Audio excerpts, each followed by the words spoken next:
Everyone, welcome back. This is the platform of SP Smart Competitive Hybrid Schooling System. Dear student, today I will discuss about the last chapter of class 12th biology, biodiversity and conservation. For your CUT exam preparation, I will bifurcate this chapter in the different components, right?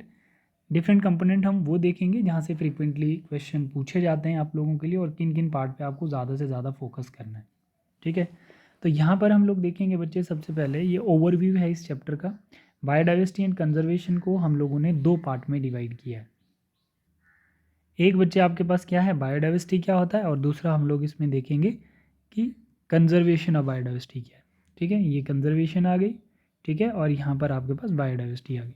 तो हम लोग सबसे पहले biodiversity को देखते हैं। देखिए, biodiversity वाले केस में आप लोग सबसे पहले लेवल ऑफ बायोडाइवर्सिटी देखोगे, फिर उसके बाद ग्लोबल स्पीशीज डाइवर्सिटी देखोगे, ठीक है, और फिर उसके बाद पैटर्न ऑफ डाइवर्सिटी देखोगे, ठीक है, and then causes of losses of biodiversity देखोगे, ठीक है बच्चे।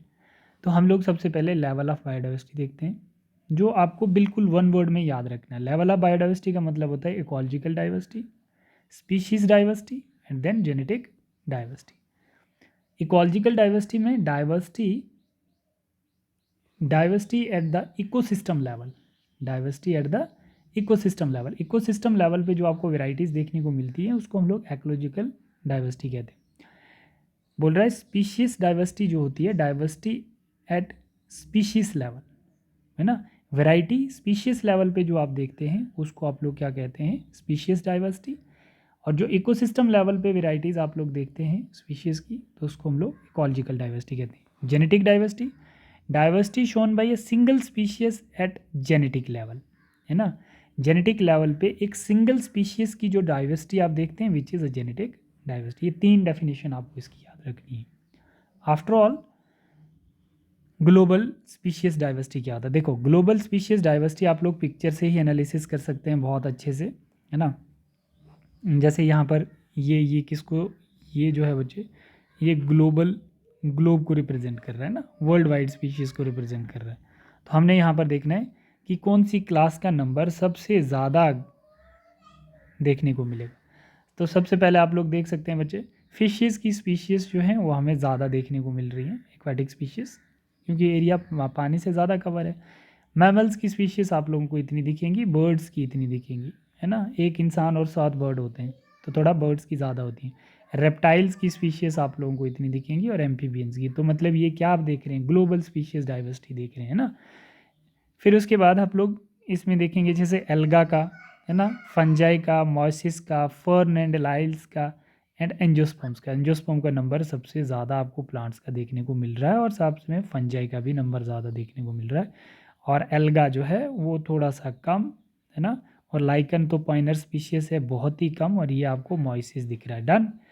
After all, other animal groups जैसे क्रस्टेशियन, मोलस्क और इंसेक्ट। इंसेक्ट सबसे लार्जेस्ट एनिमल किंगडम कहलाता है, तो यहाँ पर सबसे ज़्यादा आप लोगों को इंसेक्ट दिख रहे हैं। उससे कम मोलस्क दिखेंगे, crustacean and other animal groups, है ना, which are recognised but undifferentiated in this particular part, ठीक है।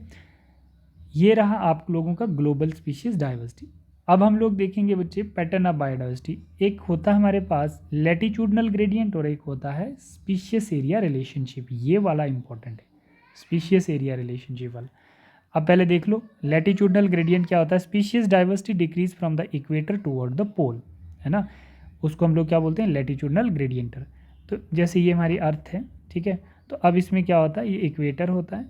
तो जब हम लोग नॉर्थ पोल और साउथ पोल की ओर मूव करते हैं, है ना, नॉर्थ पोल और साउथ पोल आप लोग तो जानते ही होंगे। तो ये बोल रहा है कि जब हम स्पीशीज डाइवर्सिटी डिक्रीज करती है इक्वेटर टुवर्ड द पोल, तो इस चीज़ को हम लोग आपको प्रूव ही कर देते हैं। हमारी कंट्री इक्वेटर लाइन के पास आती है ना, इक्वेटर के पास इंडियन कंट्री है। तो यहाँ पर इक्वेटर के नियर बाई पॉपुलेशन ज़्यादा होती है। जैसे ही हम लोग toward the north pole move, हमने बच्चे इसमें क्या सीखा है कि जब इक्वेटर से हम मूव करते हैं टुवर्ड द नॉर्थ पोल या साउथ पोल, तो उससे क्या होता है कि हमारा पॉपुलेशन का नंबर डिक्रीज़ होता है, ठीक है। तो आप लोगों को पता है कि नॉर्थ पोल पे उतनी पॉपुलेशन नहीं होती है जितनी इक्वेटर पे होती है। तो वही चीज़ बता रहा है, लैटिट्यूडनल ग्रेडियंट का मतलब होता है, ठीक है। Species diversity decrease from the equator toward the poles, whether it is pole is north pole as well as south pole. फिर बोल रहा है tropics latitudinal range 23.5 degree north and 23.5 degree south have more species than temperature are polar area. तो इन polar area के comparison में आपका जो 23.5 इक्वेटर से नॉर्थ होता है और 23.5 ये रहता है, इधर 23.5 और इधर आ जाएगा 23.5 साउथ। तो इनमें पॉपुलेशन का नंबर ज़्यादा होता है, जिसको हम वेराइटीज़ आप लोग ज़्यादा देख सकते हैं, जिसको आप स्पीशीज रिचनेस कहते हैं।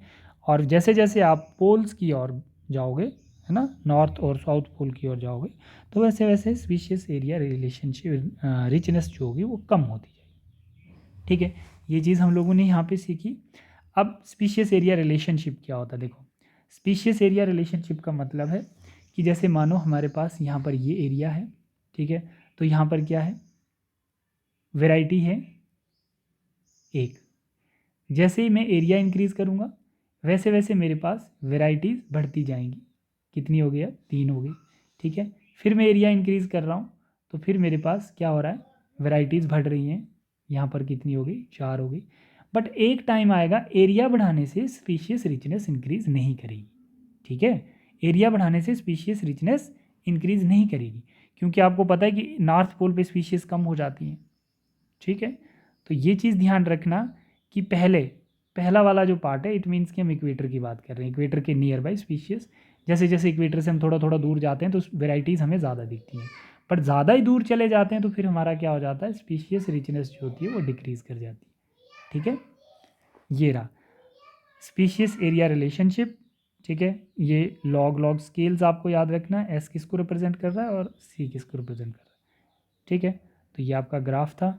फिर उसके बाद हम लोग यहाँ पर देखते हैं causes of loss of biodiversity.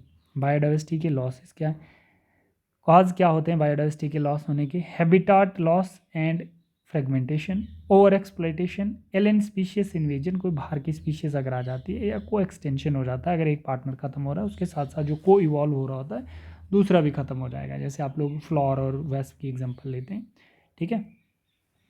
Next आपके पास आती है कंजर्वेशन ऑफ बायोडाइवर्सिटी। तो कंजर्वेशन ऑफ बायोडाइवर्सिटी में हम लोगों ने देखना होता है, इससे क्वेश्चन आते हैं 2 पार्ट। कंजर्वेशन ऑफ बायोडाइवर्सिटी का रीज़न क्या है, क्यों कंजर्व करते हैं हम बायोडाइवर्सिटी को, और उसके मेथड्स क्या हैं, ठीक है।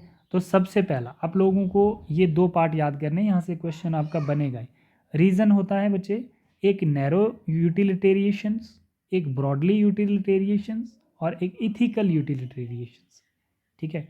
यूटिलिटेरिएशंस का मतलब होता है कि आप किसी बायोडाइवर्सिटी को कंजर्व करना चाहते हैं, एक नैरो वे से कंजर्व करते हैं, एक ब्रॉड वे से करते हैं और एक इथिकल वे से कंजर्व करते हैं, ठीक है। More than 25% of the drugs are derived from plant. तो ये हमारा रीज़न है ना, ये हमारा काज है क्या करने का, बायोडाइवर्सिटी को कंजर्व करने का। जितनी मेडिसिन हैं, ड्रग्स हैं, तो हम लोग 25% वहाँ से हम उसको एक्सट्रैक्ट करते हैं। तो ये हमारा एक यूटिलिटेरिएशंस है ना। ब्रॉडली यूटिलिटेरिएशंस मतलब ज़्यादा रेंज पे हम इसको क्यों कंजर्व करते हैं, क्या रीज़न है, क्योंकि ये हमें ऑक्सीजन प्रोवाइड करता है ना। बायोडाइवर्सिटी जो है ये एक ऑक्सीजन प्रोवाइडर है, पोल्यूशंस फ्री है, एस्थेटिक प्लेजर है, ठीक है। तो एक ब्रॉड वे से ये रीज़न है। और अगर इथिकल वे से देखें तो moral duty to take care for diversity, तो एक हमारी मॉरल ड्यूटी बनती है कि हम डाइवर्सिटी को प्रोटेक्ट करें, ठीक है। प्लांट काटना, ये सब स्पीशीज़ को मारना अच्छी बात नहीं होती। मेथड्स क्या होते हैं इसको कंट्रोल करने के, 2 मेथड्स होते हैं, एक एक्सिटिव होता है और एक इंसिटिव होता है। तो देखो बच्चे, इंसिटिव में क्या रहता है, नेशनल पार्क, मतलब इंसिटिव का मतलब होता है कि हम जिस ऑर्गेनिजम्स को उसके नेचुरल हैबिट में प्रोटेक्ट कर पाएँ तो उसको इंसिटिव बोलेंगे। और एक्सिटिव का मतलब होता है कि उसकी हैबिट से निकाल के हम दूसरी जगह उसको अच्छे से प्रोटेक्ट कर रहे हैं। जैसे बोटेनिकल गार्डन बनाते हैं तो जो नेचर में प्लांट्स ख़त्म हो जाते हैं तो उनको हम लोग प्रोटेक्ट करने के लिए, हम लोग botanical garden, gene bank, genetic resource बनाते हैं। तो ये एग्जांपल आपकी एक्सिटिव की आएंगी, ये एग्जांपल आपकी इंसिटिव की आएंगी। तो आप लोगों को यहाँ से ही क्वेश्चन बन जाएंगे, बहुत अच्छे से आप लोगों को इनको प्रिपेयर करना है, ठीक है। तो इसके ओवरव्यू ख़त्म होता है इस चैप्टर का। पूरी बायो के ओवरव्यूज हम लोगों ने बनाए। लास्ट वीडियो में मैं ये एक एक पेज ओवरव्यू की एक वीडियो बनाऊँगा और वो सभी बच्चे सभी वीडियो देखने के बाद आप लोग उन पेजेस को देखेंगे, और ये आपका एक माइंड मैप बन जाएगा और आपके बहुत अच्छे से अच्छे क्वेश्चन सॉल्व हो सकते हैं। ठीक है, तो इसके एनसीईआरटी इसका एक्सट्रैक्ट देख लेते हैं थोड़ा सा। तो बच्चे ये आप लोगों के बायोडाइवर्सिटी एंड कंजर्वेशन के थोड़ा सा थ्योरी वाला पार्ट है जो आपने शुरू से देखना है। ठीक है, बायोडाइवर्सिटी क्या होता है। Edward Wilson was the first person to use this term. ठीक है, तो ये भी आपने रेड पेन से याद रखना है जो रेड से लिखा हुआ है। ठीक है, कितनी स्पीशीज़ कौन कौन सी हैं, ये चीज़ हम लोगों ने अभी देखी जो एनसीईआरटी से हम लोग अभी इस पर ओवरव्यू में देख रहे थे। ये Rauvolfia vomitoria show ecosystem diversity, species diversity या जेनेटिक डाइवर्सिटी। तो इसका आंसर क्या आएगा, genetic diversity. Diversity of India, pattern of biodiversity, logistic growth, S किसको रिप्रेजेंट करता है, S is a species richness. ये ग्राफ देखो, कॉजेज लॉस ऑफ बायोडाइवर्सिटी, इसके कुछ क्वेश्चन बनाओ। ठीक है, इसको पॉज कर करके वीडियो को इसके क्वेश्चन बनाने हैं बच्चे।